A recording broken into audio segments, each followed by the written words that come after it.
This video is brought to you by John Robson Guitar Tuition. If you enjoy the content, please consider supporting the channel by enrolling on a course, purchasing some guitar lessons or a t-shirt, or you can join my Patreon. Now, on with the show. Hello chaps, welcome once again to John Robson Guitar Tuition. As always, I do hope you're well. Today is Tuesday, which means we're doing a top 5 video, and today I want to talk about chord sequences. As you probably know, there are many standard chord sequences and progressions that get used across different genres of music by different songwriters, you know, different songs based on the same basic idea of a chord sequence, you know, kind of all the time. So, it makes sense, I think, to get to know the most widely used ones, and what I've come up with here, I think, is, well, what I consider to be the 5 most widely used chord sequences that it would be a good idea to get to know them in every key. So, let's get started straight away with the 12-bar blues.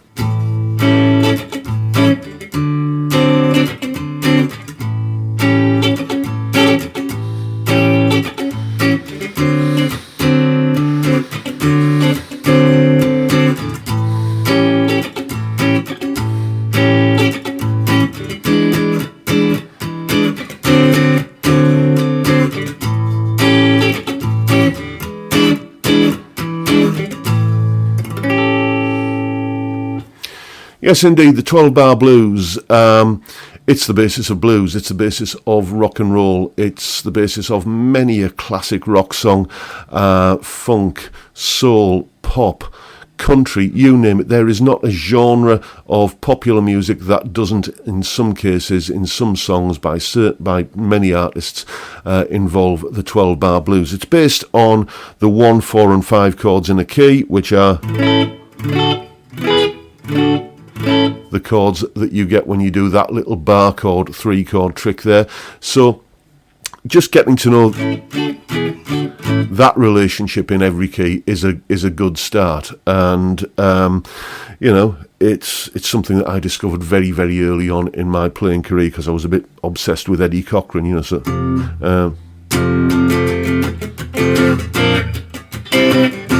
So it's Summertime Blues, it's 3 Steps to Heaven, it's Come On Everybody, loads and loads, I mean just millions, literally millions of songs are based around that little move. So it's probably the most important one of all, which is why it's at the top of the list. Next, the 1, 6, 4, 5 sequence.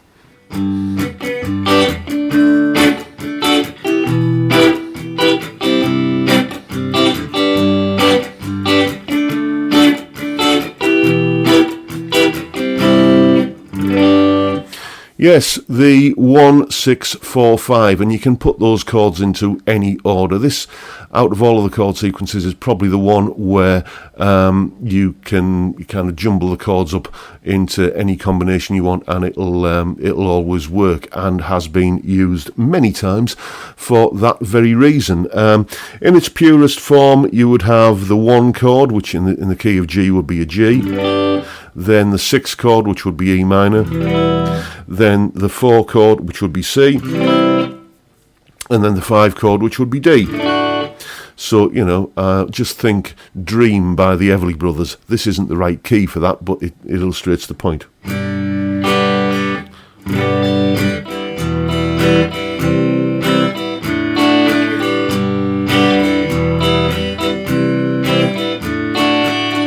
Now, what's a song that's as different from Dream as you can possibly think of?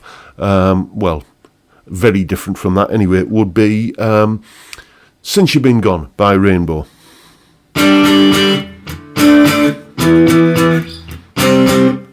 Okay, doesn't sound like it's the same thing, but there were the chords for Dream.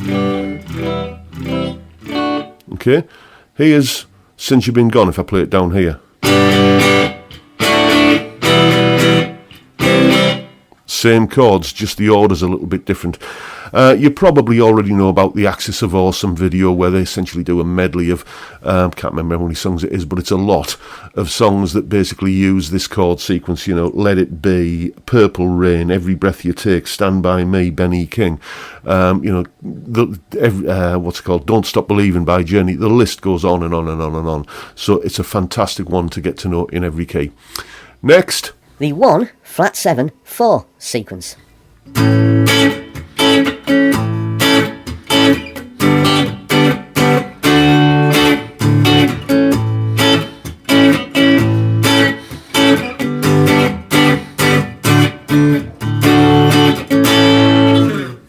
Yeah, the 1 chord going to the flat 7 chord going to the 4 chord. There's the 1 chord. In this case, I'm in the key of A. Now, an A major scale, you know, let's go up it. The 7th note of the A major scale, 1, 2, 3, 4, 5, 6, 7, that's a G sharp. So if I flatten that G sharp, it becomes a G. So hence we play a G chord as the flat 7 chord. So A going to G, going to the 4 chord, which is D, and then back to that. This chord sequence here, I mean, again, just a little list, which is, you know, by no means comprehensive. I Can't Explain by The Who. Gimme All Your Lovin' by ZZ Top. Ricky Don't Lose That Number by Steely Dan. And Back in Black by AC/DC. Now there's a contrast. You don't think of Back in Black and Ricky Don't Lose That Number as having anything in common, but watch. Okay, here's the opening salvo from Ricky Don't Lose That Number.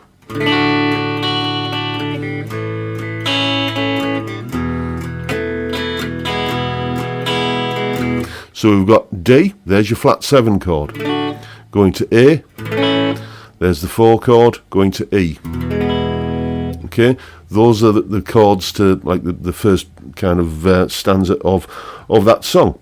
Then if we look at Back in Black, E is your 1 chord, D is your flat 7 chord, and A is your 4 chord. There you go. Basically the same chord changes, and that's what I'm trying to get to in this video. Is the point is you can have vastly different sounding songs based on the same chord sequence. So if you know those chord sequences, these standardized kind of things in every key, it makes learning and remembering songs much easier. Next, the major key descending bass line.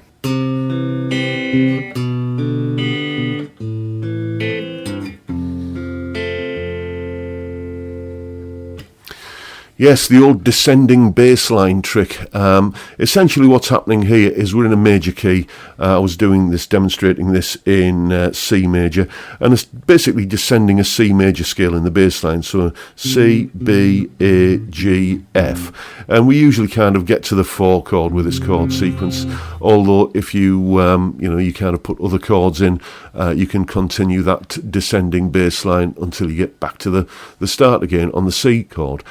Whiter Shade of Pale is probably the best example of that. But you know, No Woman No Cry, Whiter Shade of Pale, as I said, All the Young Dudes, When a Man Loves a Woman, all these songs use this. And what's going on is I'm playing the 1 chord, in this case a C chord, then I'm going to the 5 chord, which would be a G, but I'm playing the 3rd as the bass note, so it's the major 3rd of that chord as the bass note, so it's essentially a first inversion chord. And then going to the relative minor of the C major, so that's the A minor. Then I can either go back to a C chord again and put the 5th in the bass, so I get C over G, 2nd inversion C chord, which then takes me to the F. Or I can make the A minor into an A minor 7 by putting the G in the bass there as well. Either way, you're getting C, B, A, G, F.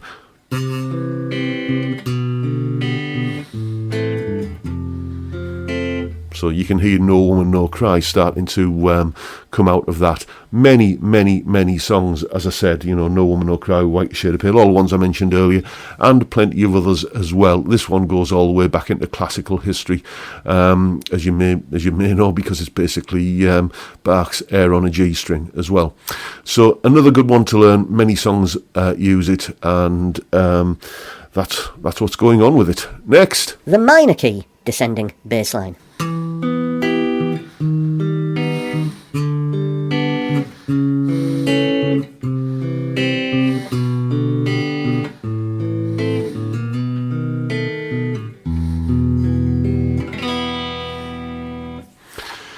Yes, another descending bass line one, this time in a minor key, and what we're doing here is we're having a bit of a wander through all of the different modes and minor keys that you can sort of draw from. I don't want this to turn into a theory lesson. I've done this theory lesson in the past before, but you know, just a brief recap on what's going on there, starting maybe on an E minor. I can go down a semitone from the E to a D sharp and play an augmented chord, so I'm getting D sharp augmented. That's coming from the E harmonic minor key. Then I can go to the relative major of E minor, which is a G chord, but if I play the fifth in the bass there, which is the D, so I'm kind of walking down chromatically. Then I can go to E minor Dorian, which has an A major chord, and I can take the C sharp in that chord and place that in the bass, and then go to E natural minor and grab the C chord. From there, once again go to the relative major of E minor, which is a G chord, but play the B bass note. Then to an A minor, again another chord from E natural minor, and then the B7 chord, again coming from the harmonic minor key.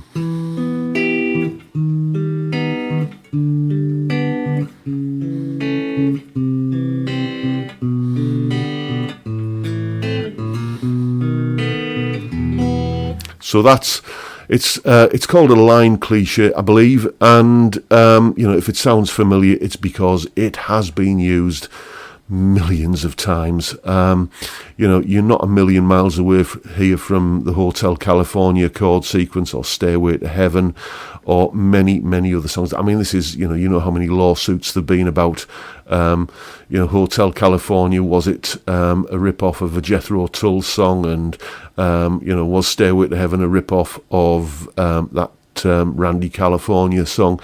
The truth is, it's just an off-the-peg chord sequence that many people have used. It goes all the way back to something like My Funny Valentine as well. So it's you know, it's as not as, but almost as commonplace as something like the 12-bar blues.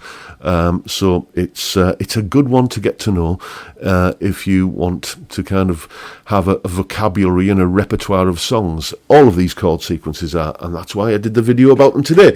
And that is pretty much it, folks. Hope you've found it useful and informative, and if that's the case, please hit the subscribe button and the notification bell if you haven't already done so. And why not drop me a like while you're at it? I'll just mention that for my wonderful Patreon supporters, there's the link, or there's the address rather, and the link is in the description. I've written all of those chord sequences out in every key in a PDF that you can go and download and keep for future reference. $3 or £2.50 a month gets you access to all of these bits and pieces and goodies and extra resources that go along with these YouTube videos. A massive thank you to everyone who supports me in that and all the other ways, all of which are linked down below. But that is pretty much, as I said, it for today, folks. Don't forget the live stream every Friday 5 PM UK time, where we drink beer and talk about music and guitar. Great way to kick off the weekend. I'd love to see you there if you can make it. But for now, I'll bid you all a good day and say thank you so much for watching. Thank you for your time.